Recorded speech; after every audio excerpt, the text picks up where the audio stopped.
Sebelum badai datang, Indonesia tampak sangat kuat. Gedung-gedung pencakar langit menjulang tinggi, mal-mal dipenuhi orang, dan suasana kota terasa penuh harapan. Di permukaan, kehidupan tampak berjalan lancar, seolah masa depan cerah sudah di depan mata. Dunia pun memuji, menyebut kita sebagai salah satu macan Asia, simbol pertumbuhan ekonomi yang pesat di kawasan. Rezim Orde Baru membanggakan kemajuan dan kemakmuran, dan masyarakat pun percaya pada narasi itu. Setiap hari, media menampilkan keberhasilan pembangunan dan stabilitas yang seolah tak tergoyahkan. Namun di balik semua kemegahan itu, korupsi dan kapitalisme kroni merajalela, merusak fondasi negara secara diam-diam. Segelintir elit menguasai sebagian besar kekayaan, hidup dalam kemewahan yang jauh dari realitas rakyat kebanyakan.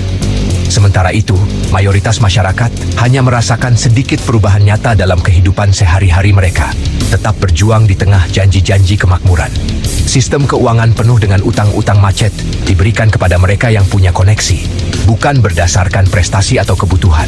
Semua ini seperti rumah kartu, terlihat mengesankan di luar, namun rapuh dan mudah runtuh di dalamnya.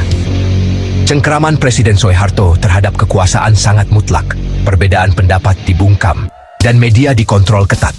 Tidak ada ruang untuk kritik atau suara berbeda. Narasi pemerintah tentang pertumbuhan tanpa henti menutupi retakan yang dalam, membuat masyarakat terlena dan tidak menyadari bahaya yang mengintai.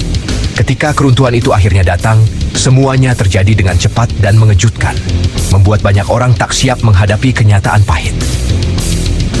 Tahun-tahun kemajuan ternyata dibangun di atas dasar yang goyah. Utang, pilih kasih, dan pemerintahan otoriter yang menutup mata terhadap masalah. Ketenangan itu menipu, hanya jeda singkat sebelum badai besar yang akan mengubah Indonesia selamanya. Ilusi stabilitas yang selama ini dibanggakan akan segera hancur berkeping-keping.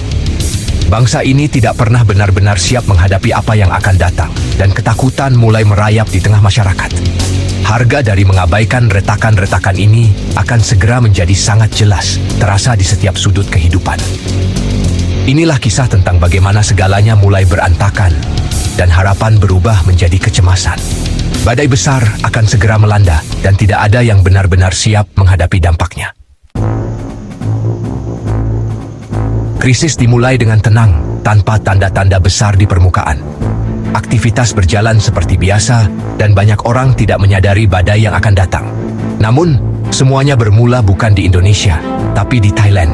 Ketika Baht jatuh secara dramatis dan mengejutkan banyak pihak.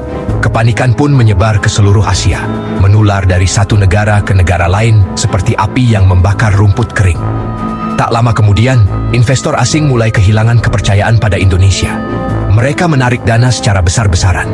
Para pejabat pemerintah bersikeras bahwa ekonomi kita aman, namun pasar global tidak mempercayainya. Ketidakpastian mulai terasa di mana-mana. Uang berhamburan keluar dari negara, dan nilai rupiah anjlok dengan cepat. Orang-orang mulai panik dan antre di bank. Dalam hitungan bulan, nilai tukar rupiah melonjak dari 2.400 menjadi lebih dari 12.000 rupiah per dolar AS. Sebuah lonjakan yang belum pernah terjadi sebelumnya. Perusahaan-perusahaan yang memiliki utang dalam dolar menghadapi kehancuran dalam semalam.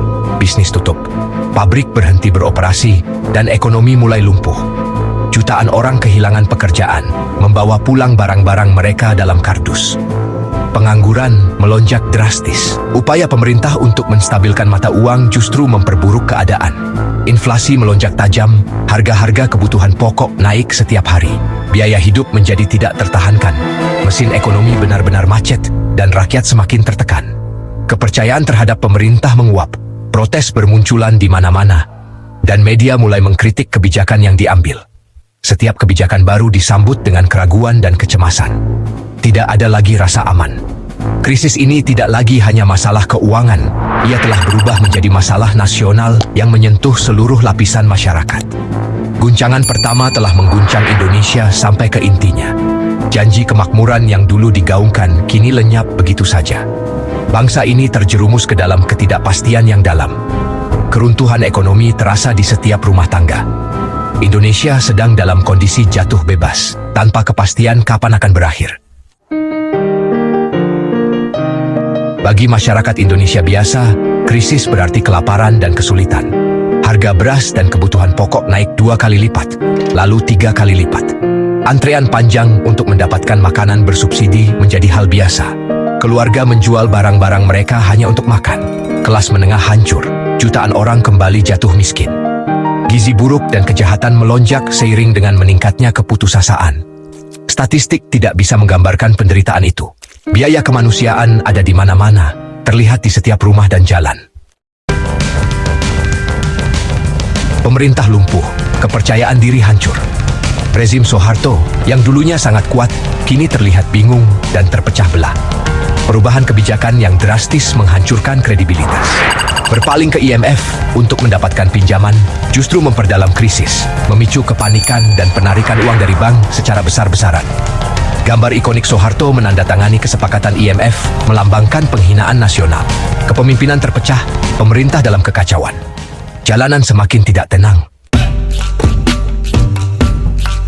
Seiring dengan memburuknya penderitaan ekonomi dan tekanan hidup, kemarahan rakyat akhirnya meledak di seluruh penjuru negeri. Mahasiswa dari berbagai universitas memimpin protes besar-besaran menuntut reformasi total dan pengunduran diri Soeharto yang telah berkuasa selama puluhan tahun. Gerakan reaksi ini tumbuh dengan cepat, namun disambut dengan kekerasan brutal dari aparat keamanan yang berusaha membungkam suara perubahan. Penembakan di Universitas Trisakti, di mana 4 mahasiswa tewas, menjadi pemicu kemarahan nasional yang tak terbendung. Kerusuhan pun meletus, menargetkan komunitas etnis Tionghoa, memperlihatkan luka sosial dan ketegangan yang telah lama terpendam. Jakarta terbakar, asap dan api membumbung tinggi, hukum dan ketertiban benar-benar runtuh di tengah kekacauan. Slogan persatuan yang digaungkan pemerintah terdengar hampa di telinga rakyat yang sudah kehilangan kepercayaan. Bangsa ini berada di ambang kekacauan total. Kontrak sosial yang selama ini dijaga telah rusak parah. Ketakutan dan ketidakpastian menguasai jalanan. Krisis ini telah menjadi ancaman eksistensial bagi seluruh rakyat Indonesia. Indonesia berada di ambang kehancuran. Orde Lama yang selama ini kokoh, kini sedang runtuh di hadapan mata dunia. Kerusuhan Mei adalah pukulan terakhir. Parlemen diduduki oleh mahasiswa, sekutu Soeharto meninggalkannya. Bahkan militer memberi isyarat tidak akan campur tangan. Terisolasi dan tidak berdaya, Soeharto mengundurkan diri pada 21 Mei 1998. Kepergiannya mengakhiri lebih dari 3 dekade pemerintahan otoriter. B.J. Habibie menjadi presiden, mengantarkan era reformasi. Jatuhnya Soeharto adalah runtuhnya seluruh sistem. Hal yang mustahil telah terjadi. Bangsa ini menghadapi masa depan baru yang tidak pasti. Pembangunan kembali akan dimulai dari puing-puing. Krisis adalah pelajaran pahit tentang bahaya korupsi dan kekuasaan yang tidak terkontrol. Ini menunjukkan bahwa pertumbuhan tanpa keadilan tidak berkelanjutan. Gerakan reformasi menuntut demokrasi, transparansi, dan akuntabilitas. Kerusuhan adalah peringatan keras tentang bahaya perpecahan dan mencari kambing hitam. Hari ini, Indonesia lebih tangguh, tapi pelajaran tahun 1998 tetap penting. Kita tidak boleh lupa betapa dekatnya kita dengan kehancuran. Perjuangan untuk keadilan dan kesempatan bagi semua terus berlanjut. Inilah warisan dan janji reformasi.